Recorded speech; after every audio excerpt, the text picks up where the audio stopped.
Oke, baik. Assalamualaikum warahmatullahi wabarakatuh. Waalaikumsalam Waalaikumsalam warahmatullahi warahmatullahi wabarakatuh. wabarakatuh. Selamat sore teman-teman. Sorry. Oke, terima kasih kepada teman-teman yang telah menyempatkan waktu untuk bergabung dalam eh, sesi presentasi dan diskusi dari kelompok 4 mata kuliah konseling lingkungan. Oke, baik. Di sini kami akan mempresentasikan hasil diskusi kami yang berjudul mengambil tanggung jawab terhadap lingkungan etis. Next. Nah, di sini beranggotakan saya sendiri, Desta Cahya, sebagai moderator. Kemudian ada Faiz Alfariski, kemudian ada Rati Ramadana Syuriana sebagai share PPT. Terus selanjutnya ada Desti Nur Safitri. Kemudian terakhir ada Vanessa Mariski. Oke, next. Yang pertama ini ada latar belakang yang akan disampaikan oleh pemateri kita. Yang pertama yaitu Vanessa Mariski. Kepada Vanessa dipersilakan. Oke, terima kasih Desta. Yang pertama yaitu ada latar belakang. Pentingnya lingkungan etis ini kita harus jelas. Yang kurang jelas apakah dia ada yang bisa kita lakukan terhadap kualitas lingkungan etis kita. Baru-baru ini banyak di antara kita yang terbiasa berpikir bahwa kita ikut bertanggung jawab atas kualitas lingkungan fisik kita. Biasanya kita bertanggung jawab, lalu kita harus cukup reflektif untuk bertanya, siapakah kita atau apa kita harus bertanggung jawab? Apakah kita harus menjadi masing-masing harus ambil secara kolektif? Melalui proses praktis, apa hal ini dapat dilakukan sampai pada pertanyaan itu? Saya anggap kita bisa merangkul siapapun jika kita ingin bertanggung jawab atas kualitas lingkungan etis kita. Ada beberapa hal lain yang harus benar-benar dalam kita dan pemikiran diri kita. Saya akan cantumkan secara singkat poin-poin di sini. Selanjutnya, Desta. Nah, ada poin yang pertama yaitu memikirkan lingkungan etis. Memikirkan lingkungan etis kita adalah fenomena baru di dunia. Para filsuf selalu memikirkan tentang lingkungan etis kita, walaupun tidak menggunakan terminologi tersebut. Seringkali berkonsentrasi pada beberapa aspek tertentu dari lingkungan tersebut, seperti gagasan tentang benar atau salah, gagasan tentang kesejahteraan pribadi, konsepsi tentang keadilan, dan sebagainya. Seringkali ada pula teolog. Belakangan ini para psikolog dan sosiolog dan antropolog telah melakukan studi empiris terhadap berbagai aspek lingkungan dan etika. Dan jurnalis serta komentator media lainnya sering menulis tentang iklim opini yang mereka amati di masyarakat. Slide selanjutnya akan dilanjutkan oleh pemateri selanjutnya. Oke, baik. Terima kasih Vanessa. Poin selanjutnya ini tentang perubahan dalam lingkungan etika yang akan disampaikan oleh pemateri kita. Pada Desti, saya persilakan. Baik, terima kasih Desta. Ini ada perubahan dalam lingkungan etika. Lingkungan etika mengalami perubahan besar setelah mereka dipindahkan ke wilayah lain. Lingkungan etis Nazi muncul dalam waktu sekitar 1 dekade dan menghilang dengan lebih cepat. Hanya saja kurang tepat jika dikatakan bahwa lingkungan tersebut telah menghilang. Sesuatu yang traumatis seperti itu tidak akan hilang tanpa jejak. Seperti yang kita lihat di bab sebelumnya, hal ini telah mengubah lingkungan etika kita karena kita sadar akan apa yang terjadi. Contoh-contoh traumatis mengingatkan kita betapa rapuhnya lingkungan etika, seperti halnya lingkungan alam. Tapi kita bisa mengamati lebih sedikit perubahan yang traumatis dan sedikit demi sedikit di sekitar kita selama hidup kita. Bagi banyak orang di dunia dan mungkin terutama di Eropa, peningkatan liberalisasi telah menjadi perubahan yang signifikan dalam hidup mereka. Selanjutnya, Desta.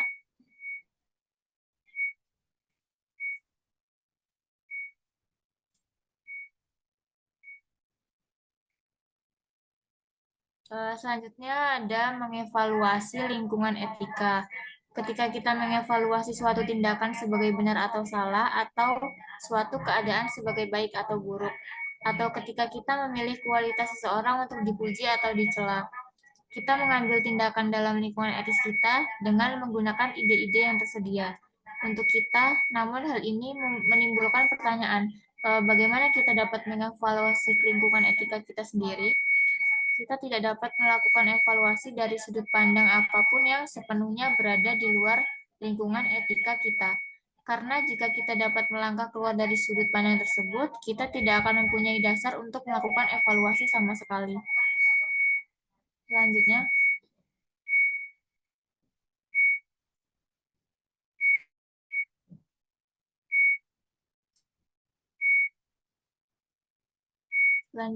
ada mengubah etika lingkungan. Subjudul sebelumnya adalah perubahan dalam lingkungan etika. Subjudul mengubah lingkungan etis saat ini menarik perhatian pada keterlibatan kita secara aktif dalam perubahan tersebut dibandingkan secara pasif mengalaminya. Mengakui bahwa lingkungan etika memang berubah bukan berarti kita dapat secara sadar dan sengaja mengubahnya. Dan menganggap perubahan ini membaik atau memburuk bukan berarti kita bisa melakukan apapun untuk meningkatkan atau membalikan perubahan tersebut. Sampai baru-baru ini, ketika orang melihat perubahan yang terjadi di lingkungan fisik di sekitar mereka, mereka cenderung berpikir bahwa tidak ada yang bisa mereka lakukan terhadap perubahan tersebut, meskipun perubahannya menjadi lebih buruk. Baik, saya serahkan kembali ke moderator. Oke, baik. Terima kasih, Desti, yang telah menyampaikan materi poin sebelumnya. Selanjutnya akan saya sampaikan sendiri. Di sini ada poin untuk berubah atau tidak berubah.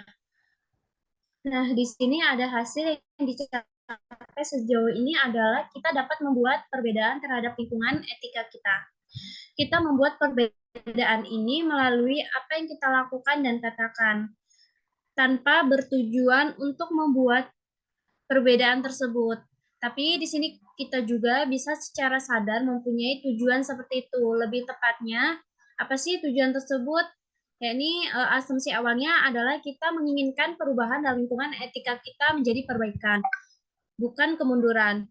Jadi logikanya kita itu tidak boleh dianggap remeh bahwa masih ada ruang untuk perbaikan. Mungkin lingkungan etis yang kita jalani sekarang adalah yang terbaik, sehingga perubahan apapun pasti merupakan kemunduran. Namun begitu dinyatakan, hal itu tampaknya merupakan spekulasi yang tidak masuk akal. Next.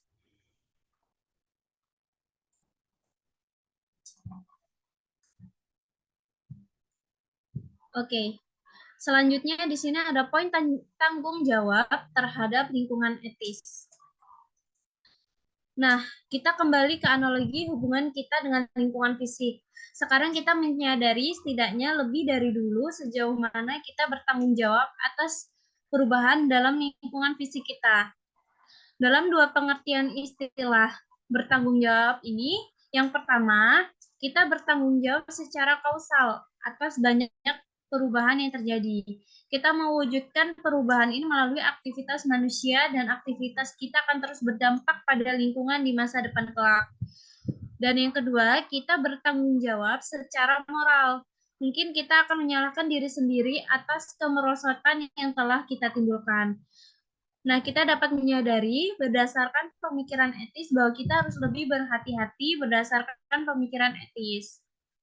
Bahwa kita harus berhati-hati di masa depan. Mungkin kita akan mengecewakan generasi mendatang jika kita tidak menjaga lingkungan kita. Jadi, kita mempunyai kewajiban moral untuk melindungi lingkungan. Jadi, itu tanggung jawab kita, bahwasanya kita tuh harus melindungi lingkungan. Agar generasi mendatang itu dapat menikmati lingkungan yang kita jaga sekarang. Oke. Selanjutnya akan disampaikan oleh Ratih Ramadana.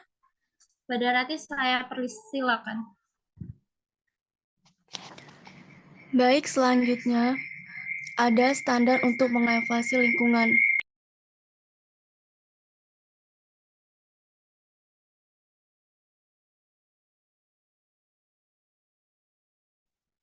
Maaf, standar untuk mengevaluasi lingkungan etika.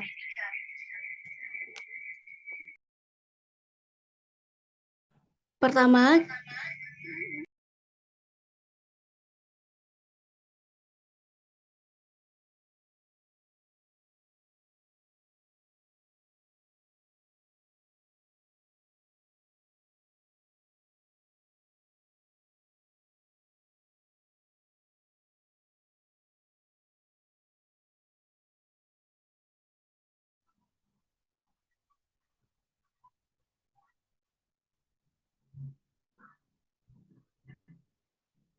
Oke, mungkin dikarenakan ada kendala untuk poin standar untuk mengevaluasi lingkungan etika akan disampaikan kepada Faiz. Pada Faiz, saya persilakan. Baik, di sini ada poin standar untuk mengevaluasi lingkungan etika, yaitu yang pertama kita dapat menyarankan bahwa lingkungan etis mungkin merupakan lingkungan yang sehat atau tidak sehat bagi orang-orang yang terkena dampaknya. Kita mengetahui secara kasar apa yang dimaksud dengan lingkungan fisik yang tidak sehat bagi manusia.